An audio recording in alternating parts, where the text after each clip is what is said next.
Are track-2 programs still relevant? It is not easy to assess the value and limits of track-2 programs, since evaluations are often dichotomized. For the ones who consider track-2 as an extremely useful process, a process good for itself, it is often said, and the ones who consider it a waste of resources and time.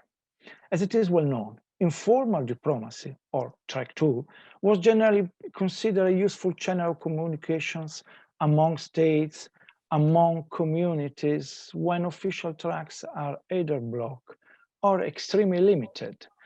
This mechanism of informal diplomacy has been boosted with the end of the Cold War period, widening its perspective and goals, especially in the Middle East, or in the large, or better, in the larger Middle East region.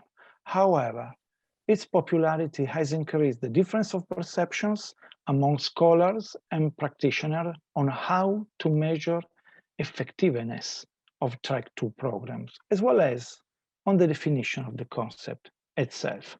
I personally joined many track-2 in the large Middle East and in the Gulf in particular. And my personal impression is that those programs, despite their shortcomings and limits, are still a useful tools to foster channel of communication and to create confidence.